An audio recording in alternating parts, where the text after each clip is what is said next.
자, 사례 관리 들어갑니다. 사례 관리에서 대표적인 분들이 누구냐? 독거 어르신이나 독거 노인이라고 쓰겠습니다. 자, 그 다음에 장애인분, 그 다음에 보호가 필요한 아이들, 요 보호 아동이라 합니다. 자, 이런 대상자가 바로 사례 관리 대상자가 돼요. 그러면 독거 어르신을 대상으로 해볼게요. 독거 어르신을 대상으로. 자, 독거 어르신을 대상으로. 이게 이제 사례 관리자가 됩니다. 소셜 워커가 사례 관리자가 되고, 자, 이 독거 어르신을 아웃리치라고 해요. 아웃리치, 직접 지역사회로 나가서 발굴을 합니다. 사례를 발굴을 하고, 그 다음에 이분에게 직접적인 개입으로, 우리 직접적 개입, 간접적 개입 배웠잖아요. 방문해서 상담을 해드립니다. 그 다음에 욕구조사도 합니다. 자, 그러면 이러한 욕구조사를 할 때 우리가 여러 가지 욕구가 나오게 되는데, 그것을 다양하고 복합적인 욕구라고 해요. 독거 어르신의 욕구를 세 가지 정도로 정리를 할게요. 자, 예를 드는 겁니다. 첫 번째, 독거 어르신은 경제적인 문제가 있네요. 경제적 문제. 그 다음에 두 번째, 주거 환경의 문제가 있습니다. 두 번째, 주거 환경의 문제가 있고, 세 번째, 건강상 문제가 있습니다. 건강상 문제가 있다. 자, 그러면 지금 제가 말씀드린 것이 지금 세 가지인데요. 이 세 가지의 문제와 욕구를 찾아냈어요. 그러면 이 경제적인 부분에 대해서, 주거 환경적인 부분에 대해서, 건강적인 부분에서 사회복지사가 이걸 직접적으로 하기 어려우니 자원을 찾아야 되는 거예요. 그래서 경제적인 부분에 후원자 내지는 사회복지 전담 공무원이라 쓸게요. 전담 공무원을 연결할 수 있겠죠. 때에 따라서는 사회복지 공동모금회가 연결될 수도 있어요. 자, 주거 환경의 문제도 후원자가 중요하겠죠. 후원자. 헤비다트라고 하는 그런 주거 환경을 좀 개선해주는 그러한 후원 단체도 있고요. 후원자, 후원 단체를 찾아야 되겠죠. 자, 그 다음에 건강의 문제가 있어요. 건강의 문제는 의료가 필요하잖아요. 그래서 그 지역사회 의원이라든지 병원, 보건소, 자, 이런 데가 바로 이제 자원이 될 수 있을 것이다. 이런 자원을 연결해 드리는 거예요. 이러한 자원을 연결해 드리는 거예요. 그게 바로 우리가 말하는 간접적 개입이다. 이렇게 말하죠. 이게 이제 간접적 개입이 됩니다. 그러면 이쪽에 있던 것이 뭐였죠? 직접적 개입이었잖아요. 직접적 개입도 하고 간접적 개입도 하는 거예요. 요 그림 하나가 사례 관리를 이해하는데 도움이 많이 됩니다. 정말 많이 됩니다. 자, 그러면 지역사회에 있는 자원들이 들어갔어요. 시설에 계신 게 아니라 가정에 계실 때 드리는 거잖아요. 물론 이분이 병원을 찾아갈 수도 있는 것이고요. 어찌됐든 간에 이거는 지역사회 보호입니다. 시설 보호가 아니라 지역사회 보호예요. 자, 이제 개념 들어갑니다, 여러분. 개념하고 사례 관리의 원칙, 게할트가 말했던 거 5가지가 있는데요. 그것을 한꺼번에 이걸 보고 잡아드릴게요. 자, 첫 번째 개념은 이거예요. 지역사회 보호 차원에서 다양하고 복합적인 욕구를 가진 사례관리 대상자에게 사회복지사가 직접적인 개입뿐만 아니라 간접적인 개입을 행하는 통합적인 방법이다. 그게 바로 사례관리 개념이에요. 자, 그 다음에 직접과 간접 두 가지가 다 있잖아요. 그러면 어떤 게 더 중요할까요? 간접이 더 중요하겠죠, 당연히. 그래서 우리 시험에서 항상 간접보다 직접이 더 강조된다. 이런 식으로 나온 적도 있어요. 틀립니다. 그래서 직접적인 개입이 있고 간접적인 개입이 있는데, 직접적인 개입보다는 간접적인 개입을 더욱더 중요하게 생각하는 것도 알아두시면 좋다 이거예요. 여기에다가 쭉 적어 놓으시면 돼요. 자, 그 다음에 이제 사례 관리의 원칙을 볼 건데요. 사례관리의 원칙. 게르트가 말했던 사례관리의 원칙을 보면 첫 번째 이 그림을 보세요. 자원이 연결되고 있잖아요. 예, 이게 바로 연계성이라고 해요. 연계성이라고 합니다. 그 다음에 두 번째는 다양한 서비스가 들어가고 있죠. 이것을 포괄성이라 해요. 세 번째, 이 어르신의 문제는 만성적인 문제잖아요. 그렇죠? 그래서 이거를 지속적으로 해야 돼요. 사례관리는 지속성의 원칙이란 게 있어요. 그래서 지속성, 그 다음에 계속성, 연속성 다 똑같은 말이에요. 이런 것이 있고요. 그 다음에 여러분 독고르신마다 독특성이 있을까요? 당연하죠. 어떤 독고르신은 이거 문제 말고 또 다른 문제가 있을 수 있잖아요. 그러면 이거 개별화해야 돼요. 맞춤형의 서비스를 하잖아요. 개별화를 해야 돼요. 개별화. 그렇게 해서 맞춤 서비스를 제공해야 돼요. 서비스를 S로 쓸게요. 맞춤 서비스를 제공해야 된다. 자, 마지막 다섯 번째는 자기결정권을 존중해줘요. 여기 독고르신뿐만 아니라 장애인의 이러한 자원을 연결할 때 서비스를 드릴 때 항상 이분들의 의견을 듣고 이분들에게 선택권을 줘요. 그래서 클라이언트의 자율성 극대화라 그래요. 클라이언트의 자율성 극대화, 이런 것들이 이제 자기결정권과 관련성이 있어요.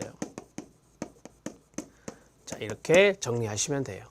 자, 원칙까지 말씀을 드렸어요. 원칙까지. 자, 정리가 되죠? 어려운 부분 아니에요. 자, 사례관리의 개념과 원칙까지 정리를 쫙 해드렸습니다. 자, 그러면 앞으로 넘어와서 사례관리의 의의를 봐주세요. 지역사회 보호를 기반으로 하여, 지역사회 보호 밑줄 왼쪽에다가 시설보호 X라고 쓰면 돼요. 시설보호가 기반이 아니고 지역사회 보호가 기반이거든요. 지역사회 보호를 기반으로 하여 복합적, 그 자리 밑줄이요. 그 자리에 단일한이 들어가면 안 돼요. 단일한 욕구가 아니라 복합적 욕구예요. 보듯이. 자, 복합적인 욕구를 가진 클라이언트를 대상으로 자원의 연결과 조정을 하는, 자원을 연결하고 조정하는 것을 간접적 서비스라고 배웠어요. 간접적 서비스뿐만 아니라 끊어주세요. 클라이언트에 대한 대면, 그러면 1대1을 쓰면 돼요. 이게 직접이죠. 대면적인 서비스 등 직접적 서비스를 모두 포괄하는 통합적 방법이에요. 통합적 방법에 밑줄 치면 돼요. 자, 직접과 간접이 통합됐다. 그리고 말씀드린 대로 여러 가지의 서비스가 원스톱으로 이루어지고 있죠. 그래서 우리가 이것을 원스톱 맞춤형 사례관리, 이렇게 정리할 수 있습니다. 자, 원스톱으로 간다라고 하는 것이 바로 통합이에요. 통합. 통합이라고 하는 것은 바로 영어로 원스톱이라고 하는 것입니다. 이렇게 해서 팁으로 하나 말씀드리죠.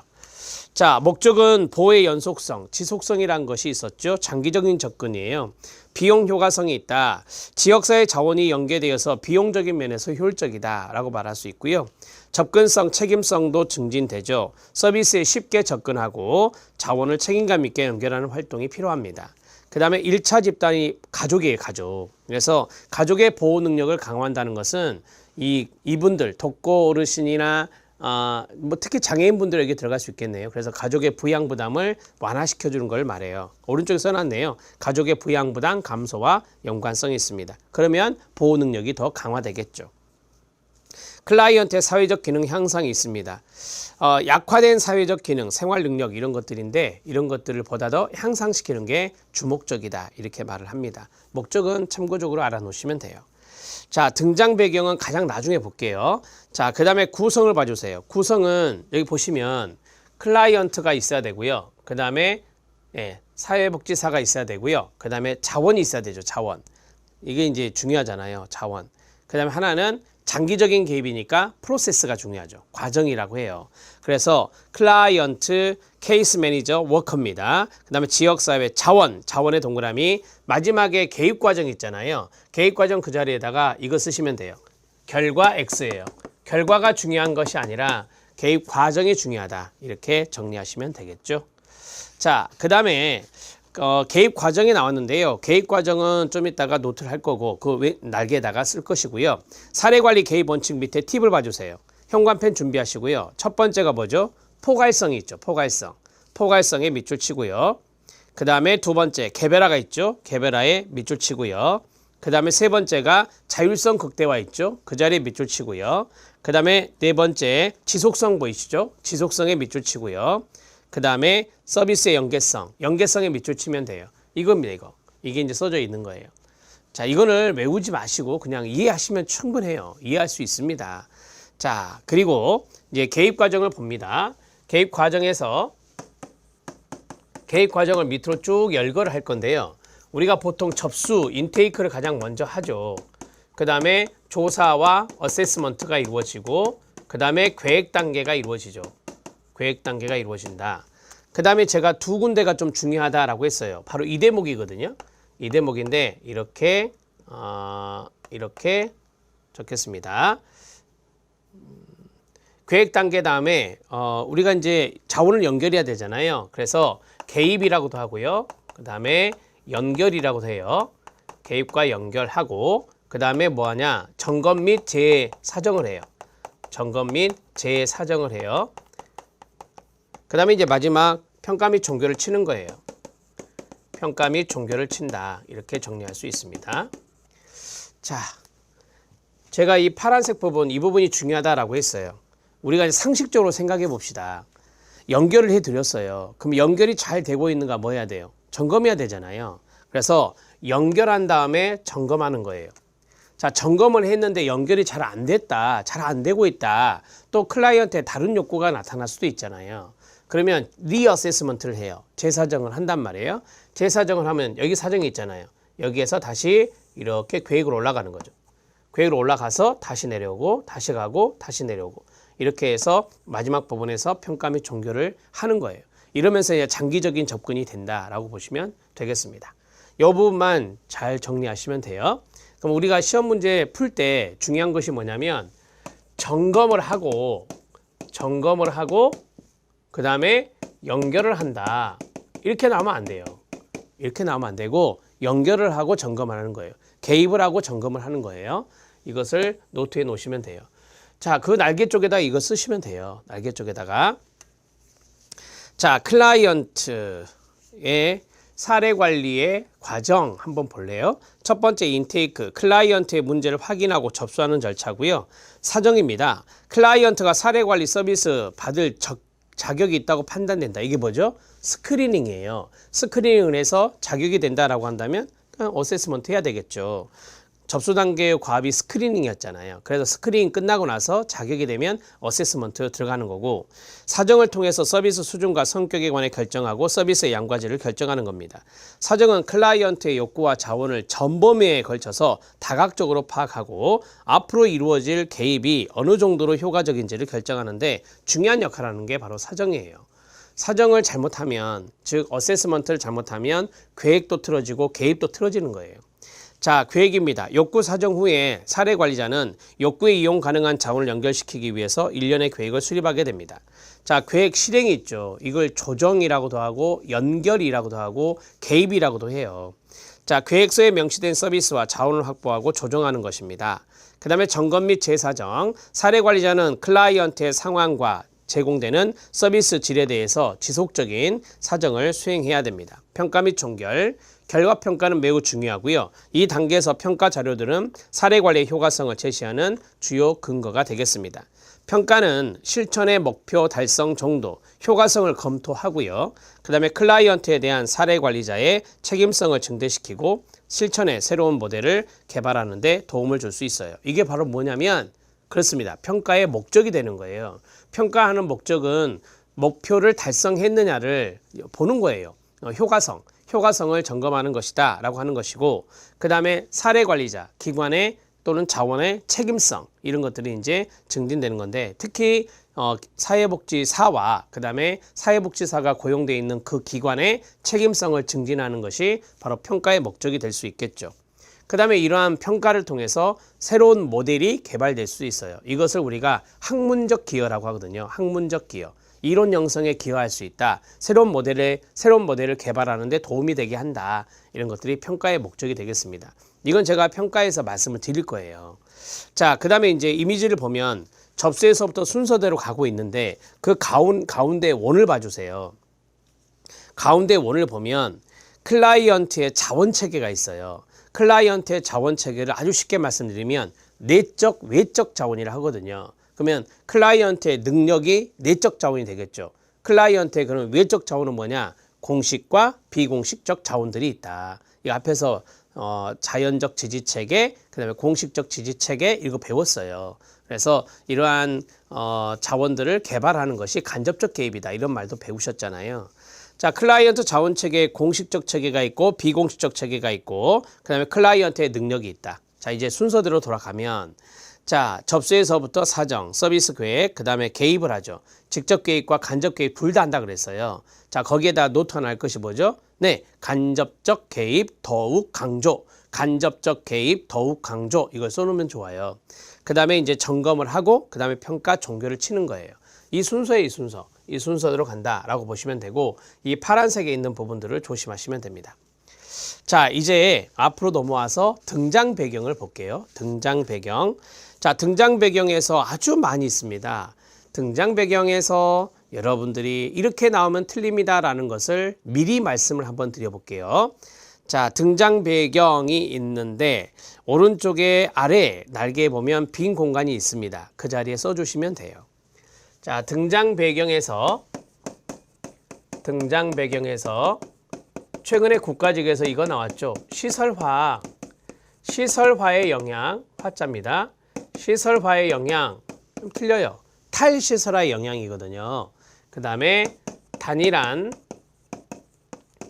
욕구 지닌 클라이언트 증가 아니에요. 복합적인 욕구를 지닌 클라이언트가 증가된 거죠. 단일한 욕구를 지닌 클라이언트가 증가된 게 아니라 이해되셨죠? 자, 그 다음에 우리가 이제 서비스를 전달할 때, 서비스를 제공할 때 지방 분권화 이게 영향을 줬다라고 해요. 여기 민간 자원들이 지금 지역사회 자원들이 서비스를 제공하고 전달하고 있잖아요. 이거를 비유편으로 지방 분권화라고 했어요. 근데 중앙정부가 지방정부에게 이양하는 지방 분권화와 관련이 없어요. 그래서 정부의 지방 분권화 이렇게 나오면 이거는 거리가 멀다. 서비스 전달의 지방 분권화, 서비스 제공의 지방 분권화 그런 식으로 나와야 맞는 것이에요. 이해되셨죠? 자, 등장 배경에서 옳지 않은 것 그러면 이런 것들이 좀 많이 나와요. 이런 것들이 많이 나온다라고 보시면 됩니다. 하나 더 해드릴게요. 복지다원주의라는 게 있어요. 복지다원주의가 뭐냐면 저기 밑에 자원들이 다 복지공급 주체가 되는데 이 복지공급 주체가 많아진 걸 말해요. 이거를 복지공급 주체의 다양화라고 하거든요. 이것이 영향을 줬어요. 그러면서 사례관리가 이제 탄력을 받은 건데 그러면 그것을 복지공급 주체의 단일화 이렇게 나오면 안 되겠죠. 당연히. 이렇게 나오면 X다. 이렇게 보시면 됩니다.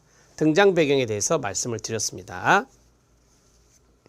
자, 등장 배경의 첫 번째부터 보시죠. 제가 말씀드린 것은 형광펜으로 밑줄 1번 탈시설화 영향 됐죠?